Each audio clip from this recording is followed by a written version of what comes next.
இந்த நாட்கள்ல காணிக்கைய குறித்த ஏகப்பட்ட விதமான வார்த்தைகளும், வேத சத்தியங்களையும் அநேகருடைய விதங்கள்ல அவங்கவங்க பேசுறத பார்க்குறோம். உங்களுடைய கண்ணோட்டத்துல காணிக்கைய பற்றிய ஒரு தெளிவ சொல்லுங்கண்ணா. வேத வசனத்தின் அடிப்படையில. தசம பாகம் பத்தி கேட்குறீங்கன்னு சொன்ன நினைக்கிறேன்ல. ஆமாண்ணா. ஓகே. இது வந்து மோஸ்ட் மிஸ்அண்டர்ஸ்டுட் ஆர் மிஸ்யூஸ்டு ஒரு கான்செப்ட்னு சொல்லலாம். இன்னைக்கு சர்ச்சஸ் தவறான புரிந்து கொள்ளுதலும் இருக்குது, தவறான விதத்துல கையாளுறாங்க. ஆமா. இது நம்ம ஃபவுண்டேஷனுக்கு நம்ம போகணும். சரி, ஆண்டவர் வந்து 12 கோத்திரம் கோர்னு சொல்லுவீங்களா? ஆமா, கோர். அந்த மாதிரி அது வேருக்கு போகணும். ஆமா. இப்ப வந்துட்டு தசமபாகம்னா அதோட அடிப்படை வேருக்கு போகணும். ஆமா.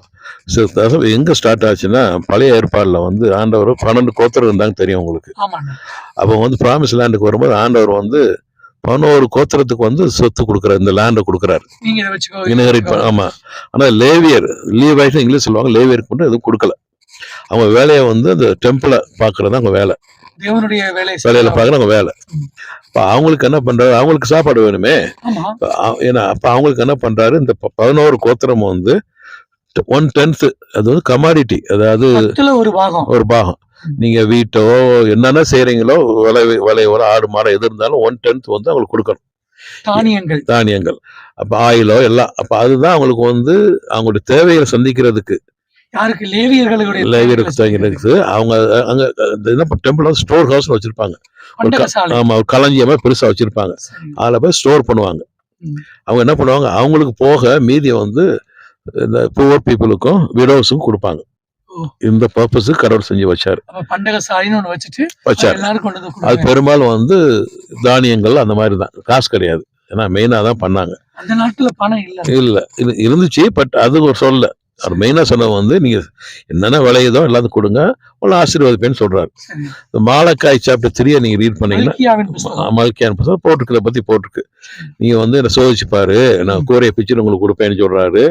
அப்படி கொடுக்கலன்னு கடவுள் எதையும் திருடுறேன்னா சொல்றாரு. ஏன்னா இப்ப அவங்களுக்கு எந்த ஒரு கொடுக்கலன்னு வச்சுக்கலாம், 11 கொடுக்கலாம், அவங்க சாப்பாடுக்கு ஒண்ணு இல்லாம போயிடும். அதுக்காக ஆண்டவர் வந்து ஒரு அந்த கோத்திர 12 கோத்திரத்துக்குள்ள சொல்ல ஒரு கட்டுப்பாடு தான் கொடுத்தாரு, மக்களுக்கு கொடுத்தாரு.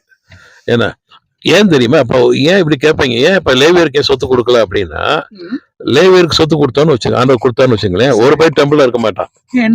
ஆமா, எனக்கு எல்லாம் சொத்து பத்து நிலத்தை பார்க்கணும், அங்க வேலை இருக்கு, அறுவடை இருக்கு அப்படின்னு போயிருவாங்க, தவிர பார்க்க மாட்டான்.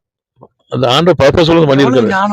ஆமா, பாருங்களேன், இப்ப இன்னைக்கு பெரும்பாலும் பணக்காரங்க பாருங்களேன், சர்ச்சுக்கு ஜாஸ்தி வரமாட்டாங்க.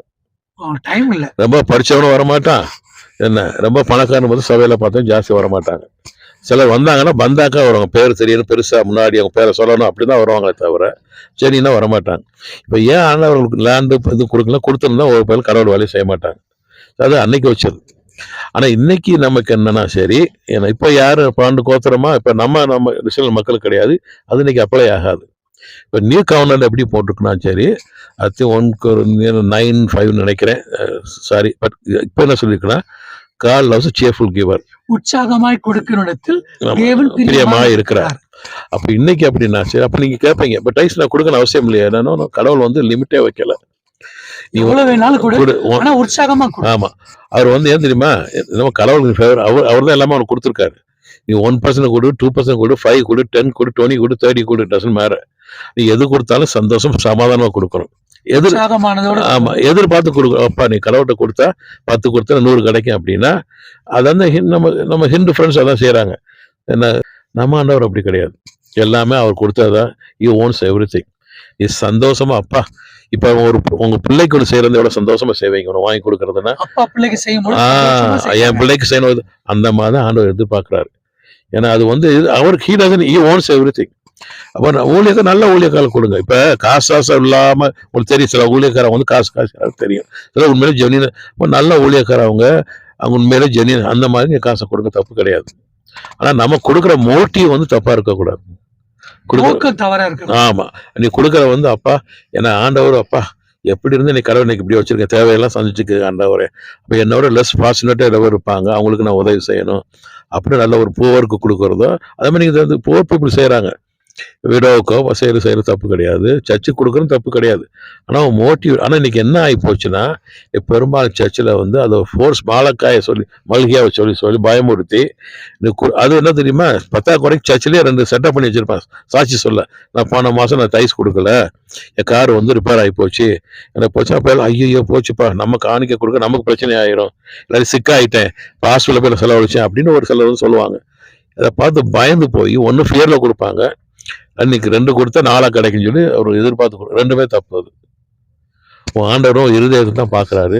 சந்தோஷமா நீ எப்படி சொந்த ஃபேமிலிக்கோ பிள்ளைகளுக்கோ மனைவிக்கோ நீ சொல்ற என் மகனுக்கு நல்ல காலேஜில் படிக்க வைப்பேன், நல்ல கார் வாங்கி கொடுப்பேன், நல்ல ட்ரெஸ் துணிமணி எடுத்து கொடுப்பேன், அது மனைவிக்கு நான் இது ஒரு விரும்பி சந்தோஷமா பிளான் பண்ணி செய்றீங்க இல்லையா, அந்த மாதிரி மைண்ட் செட்டில் கடவுளை காணிக்க கொடுக்கணும். லிமிட்டே கிடையாது, எவ்வளோ கொடுக்கலாம் சந்தோஷமா. இப்போ ஒருத்தன் வந்து வேலையை ஆரம்பிச்சிருக்கான், அவனுக்கு சாப்பாடுக்கே கஷ்டமா இருக்கு, அவன்கிட்ட போய் நீ காசு இருந்தாலும் கிரெடிட் கார்டை வாங்கி கொடு, கடை வாங்கி கொடு சொல்றது பயங்கர தப்பு. அது ஆண்டவர் வந்து he wants everything, he doesn't need your money, he needs your heart. ஏன்னா அவர் என்ன சொல்றாரு, அவரை வந்து முழு கமானமும் முழு மனதை இருத்து பலத்தோட நேசி லவ் ஆனதெல்லாம் அவர் சொல்லியிருக்காரு. அதான் நமக்கு இப்போ நீ கவனிச்சாச்சா 2 தான் நமக்கு முக்கியம். அது அப்படி கொடுக்க சந்தோஷமா கொடுத்தா, இப்ப என்ன தெரியுமா நினைச்சுக்கிறேன், கடவுளுக்கு ஒரு ஃபேவர் பண்றோம், ஒரு 10 கொடுத்த சின்ன மீனை போட பெரிய மீனை பிடிக்கலாம், அந்த மைண்ட் செட்ல இருக்கிறாங்க.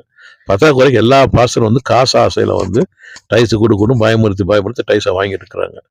ஏன்னா அது யாருக்கு பிளஸிங்கா இருக்கு, அவருக்கு பிளஸிங்கா இருக்கு. இன்னைக்கு பெரும்பாலும் சபையில இந்தியாவில் பார்த்தீங்கன்னா, அந்த சர்ச்சில் பார்த்தீங்கன்னா 100 பணக்காரர் இருந்தானா அது பாஸ்டர் ஒருத்தர் இருப்பார் அதுல. ஏன்னா அவர் பார்த்துட்டு ஆடி கார் வாங்கினேன், பென்ஸ் கார் வாங்கினேன், பெரிய வீடு வாங்க, கடவுள் கொடுத்தாருன்னா கடவுள் கொடுக்கலாம். அவங்க கொடுக்க காணிக்கை காசை மிஸ்யூஸ் பண்ணி தப்பா யூஸ் பண்ணி இருக்கிறீங்க. அவங்க கடவுள் கணக்கு கொடுக்கணும் ஒரு நாள். அதனால வந்து காணி கொடுத்து தப்பே கிடையாது, எவ்வளவு கொடுக்கலாம், சந்தோஷமா சிஎஃப்ல நீங்க கொடுங்க. ஏன்னா டைஸ் கொடுங்க, சிலர் இருக்காங்க 20-30% கொடுப்பாங்க, ஏன்னா எனக்கு போதும் இவ்வளவு போதும் அப்படின்ட்டு. அதாவது சந்தோஷமா எவ்வளவு கொடுத்தாலும் கடவுள் காரியத்துக்கு கொடுங்க, அதுதான் அவர் எதிர்பார்க்கறது.